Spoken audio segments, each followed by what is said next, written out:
अरे ओ बेटा, रुको रुको। वीडियो देखते तो हो, लाइक और चैनल को सब्सक्राइब नहीं करते, इस बार कर देना।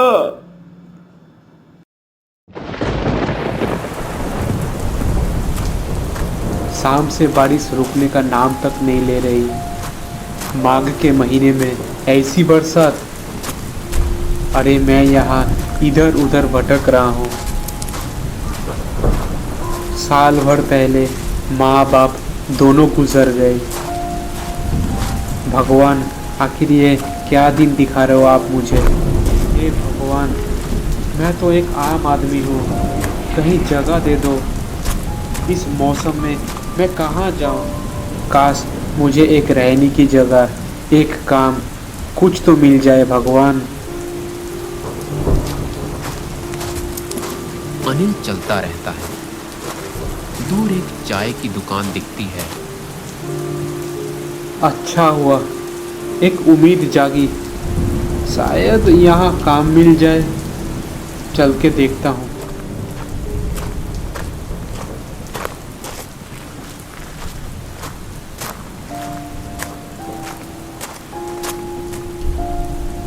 अनिल दुकान के पास पहुंचता है। चाय वाले के अलावा वहां दो आदमी बैठे हैं। चाचा, मैं बहुत परेशान हूँ, मेरी मदद कीजिए। कहो बेटा, क्या हुआ? कोई रहने की जगह मिल सकती है? 2 वक्त का खाना भी। मैं आपका सारा काम कर दूंगा, जो आप कहोगे। काश मदद कर सकता, लेकिन यहाँ पहले से एक आदमी काम पर है। अच्छा ठीक है, कोई बात नहीं। आसपास कहीं काम मिल सकता है क्या? अनिल बात ही कर रहा होता है कि पास में बैठे चादर ओढ़े आदमी की आवाज आती है। बेटा, मेरे पास काम है। क्या क्या सच में? क्या आप करोगे मेरे यहाँ काम? 2 समय का खाना, रहने को कमरा और महीने के 6,000 रुपए। चाचा, यही मेरे लिए काफ़ी है, मैं तैयार हूँ। अनिल बोलता है और चाय वाला और बाकी लोग उसे अजीब नजरों से देखने लगते हैं। तो चलो मेरे साथ। जी चाचा, चलिए चलिए।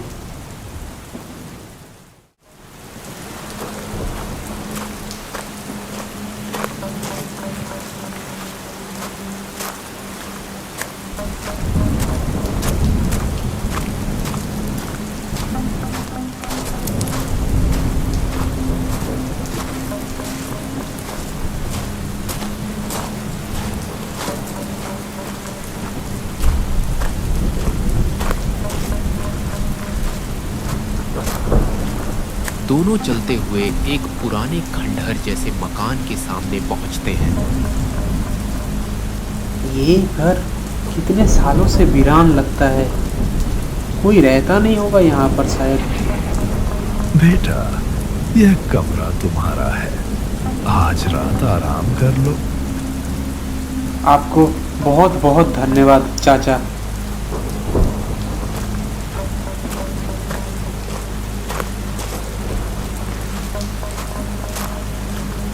और अचानक वो रहस्यमयी आदमी गायब हो जाता है।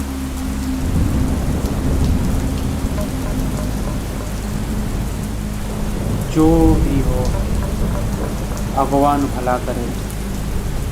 अब अंदर जाके सो जाता हूँ, काफ़ी थक चुका हूँ।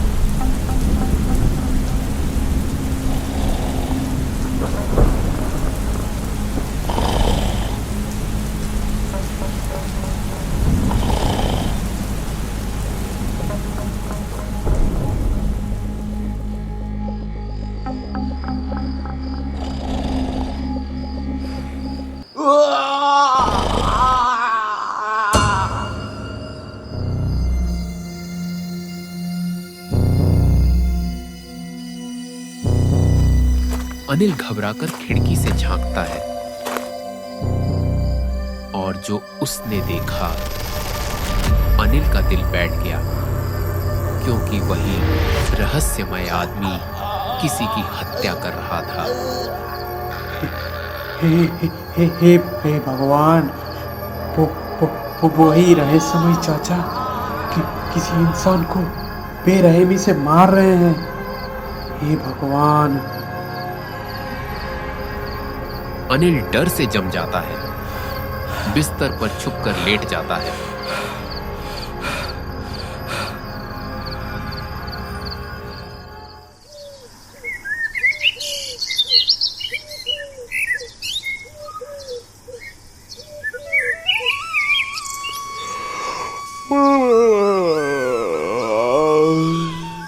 सुबह हो जाती है और अनिल उस रहस्यमय आदमी को खोजने के लिए निकल पड़ता है।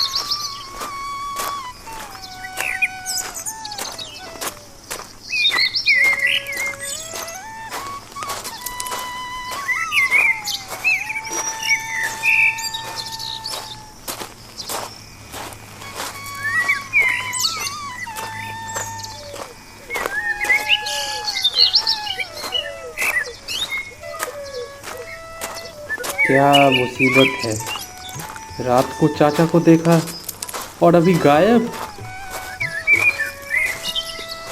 कल रात वाली उस चाय के दुकान पर चलता हूँ, शायद वही कुछ पता चल जाए।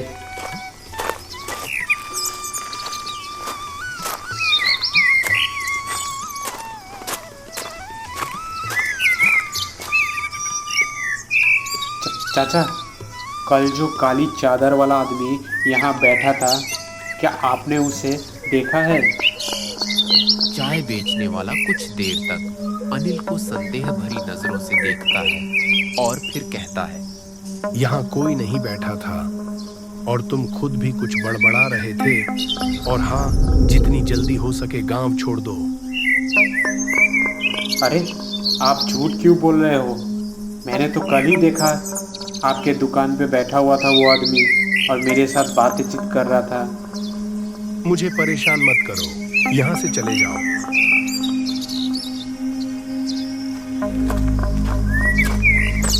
अनिल डरा हुआ वहां से निकलता है।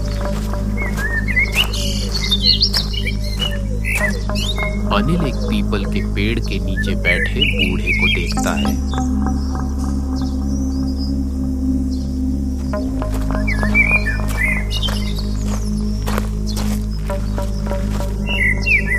ताऊ, क्या आपसे कुछ मैं बातें कर सकता हूँ?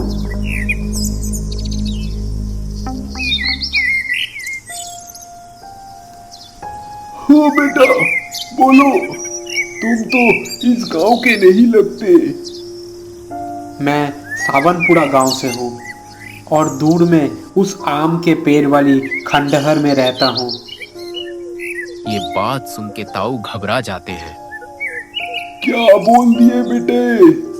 वहां रहना अनर्थ है। ऐसा क्यों ताऊ? कई साल पहले उस घर में एक ईमानदार व्यापारी रहता था और अपने काम से मतलब रखता था। एक रात उसके घर में चोरी हुई। सारी उसकी जमा पूंजी लूट ली गई उन चोरों के द्वारा और उसको घर में बांधकर पूरे घर में आग लगा दी। वो अंदर ही चीख चीख के मर गया। अब उसकी आत्मा उन्हीं चारों दीवारों के बीच भटक रही है और सुनने में आया है कि कल रात को भी उसने एक चोर को निपटा दिया। ताऊ, क्या मैं उसकी मदद कर सकता हूँ? उसकी मदद वही कर सकता है जिसके दाहिने गाल पर तिल हो और तिल से वो ईमानदार भी हो। मेरे गाल पर तिल है, लेकिन मैं ईमानदार हूं कि नहीं ये मैं नहीं जानता। तो तू भी उसे शांति दे सकते हो। ये चमत्कारी कलावा घर के भीतर बांध देना और प्रधान की मदद से चोरों को पकड़वा देना। और तुम्हारी वजह से ये पूरी गांव श्राप मुक्त हो सकता है। ठीक है ताऊ।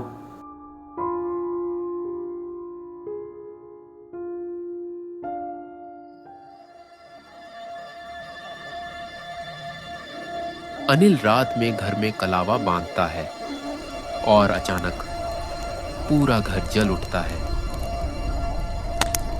और वही रहस्यमय व्यक्ति कुछ दूरी पर खड़ा होकर इस घटना को देख रहा है। उसका चेहरा शांत हो जाता है, मानो उसको मुक्ति मिल गई हो, और अगले ही पल वह गायब हो जाता है, जिससे उनकी आत्मा को भी शांति मिलेगी।